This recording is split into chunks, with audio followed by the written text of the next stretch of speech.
I recently lost a friend of mine to cancer, and I've been thinking about loss and grief. Today, I want to take you through the 5 stages of grief and what really happens. But these are 5 stages according to a psychiatrist who was called Elizabeth Ross. The first stage. Actually, before I even go to the first stage, one of the first things about loss that I've found that is so profound that we never really talk about is the fact that when you lose someone that you love, you're not just mourning the fact that you'll never see them again. Yeah, you're also mourning the things that you anticipated to ever do with them in the future. Take an example: if someone lost a child, yeah, they have visualized, when they would graduate, when they would get married, or any achievements that they think to them matter in life.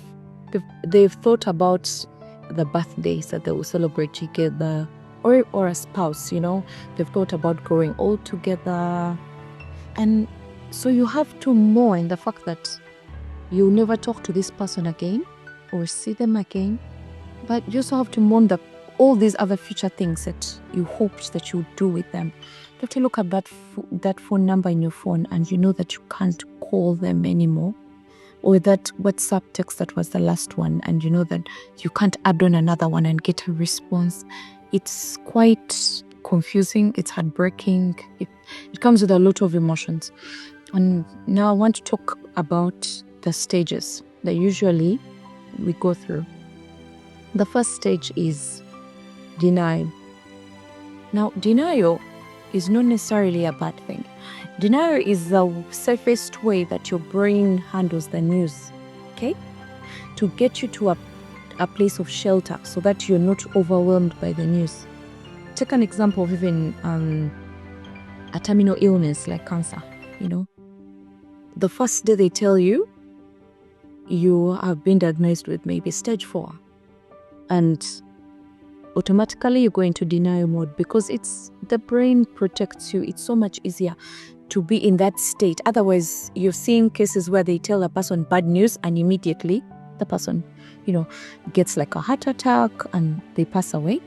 So for some people, we are lucky enough, or you're lucky enough, that your brain will protect you a bit in denial mode for some time. You'll be like, no, yeah? And then there comes anger. It's usually the next step, yeah? Now you're angry, you're like, how could I? How could this person die? God, this person loved you. Now you're angry, or you're like angry with the doctors. Why didn't you do enough? Maybe you shouldn't have taken them to this hospital. Maybe this hospital was better. Maybe, now also you start blaming each other, maybe in the family, yeah? Maybe you guys should have come and taken care of mom. Why weren't you in the hospital on time? Why didn't you? The anger comes into you. It's a way that you're trying to look for something that you can hold on to, that can fit the blame and shift that pain, And you're like, maybe that person shouldn't have been riding too fast. Why didn't you tell the border guy to slow down? Like, the anger starts the blame games, And it's also a way that your brain tries to help you process the grief that is happening. So if you're a family and you've lost a loved one and you're seeing all these things happening, don't wonder. It's just a way that your brains are trying to process all this. And then there comes the bargaining. Now, for example, with terminal illness, you'll see that maybe anger may come in a place. Maybe I used to eat healthy. How can you say I have cancer? So if you aren't eating healthy and exercising and all those things that they say that protect your body against cancer, then you're angry with yourself. Why wasn't I eating well? Why wasn't I? You're angry with yourself. So now back to bargaining. Then you'll be like, no. When you're going through bargaining, you're in God, please. Maybe most Christians anyway, you go like, God, please, maybe if you do this for me, next time I'll not what, that kind of thing, situation. And it's very heartbreaking. It's very, very heartbreaking because sometimes that bargaining goes on for too long, yeah? And you're hoping and you're praying and believing that. And truthfully, I've seen people who recover and it really works, But for some people, it doesn't, okay? So the bargaining period is the time where you like, no, maybe this person could come back. Maybe, they're watching over us in heaven, yeah? And maybe I still have them close to my heart. Maybe they'll reincarnate for some people and come back in another life. Or, there's all that is in bargaining, yeah?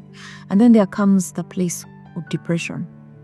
Now that's severe sadness, because now you're sort of starting to accept the fact that, okay, I have prayed, I have fasted, I've done all these things, I've sought medical attention, help, what, and clearly it's not working out. And now that place is very confusing, because now it can even take you back to even anger, Now you have mixed emotions. You don't know whether you're angry, you don't know whether you're sad, but depression comes in. You are very, very sad. Now, for some people, you realize that when you're in the burial, the person was actually very okay. Then everyone leaves, and now after like 2 weeks, the person gets to start to realize that, wait a minute, maybe it's a spouse and the kids are asking, where is daddy? Oh, daddy, where is mommy?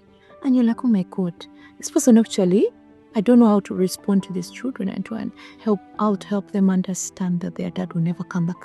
And now all that sadness, or maybe you're being left alone in the house. Now you're starting to feel extremely sad and lonely, and people have gone back to their normal day-to-day lives. The depression starts, yeah? And you need help during this time, because it's not easy to get through it, yeah? And then finally, when you're able to process what's going on, feel all the feelings that you have to feel, because grief is not linear. There is no straightforward path. One day you'll be strong, next day you'll remember, next day you'll listen to a song and you'll start crying all over again, and it's normal, okay? But there will come a place and a day where you will accept. It doesn't mean that you stop thinking about them, or you stop crying about them, or you stop feeling sad when you think about them, but your brain will have accepted that this is the reality. Your father, your mother, your loved one, anybody, they have gone. Where they've gone, they don't know, but the brain will have come to a place where they've accepted that this person is gone. And now you start to forge a way to move forward, okay? If maybe this person was the breadwinner, then now you start looking for ways to figure out life. How am I going to manage this home without this person? How am I going to do this? Or now you start to see things that they were doing in your life that you now need to start pulling the weight for. But what am I saying? Grief hits us differently, and we all process it differently. But prolonged grief comes as a result of sometimes failing to acknowledge that you and feeling the emotions that comes with it. And this is very common, especially for the male gender, yeah? Because that time you're so busy, you're getting tense, the coffee in the what, you're trying to organize burial arrangements, money, what, we're reading the will. So you never really get to a place where you mourn. If you realize for women, as soon as they announce the death of a person, people come running. Oh, sorry for you lost the person, Christ. They feel the emotion. Even on that day of burial, the person will cry. You'll feel it, the emotion. Sometimes when you hold yourself back, you're like, no, I need to be strong for the kid.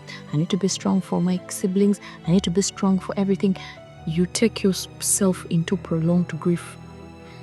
Now, where you were supposed to go through that, the brain was supposed to go through that entire 5-step process, yeah? Maybe say in a year, or, you can't put time, yeah?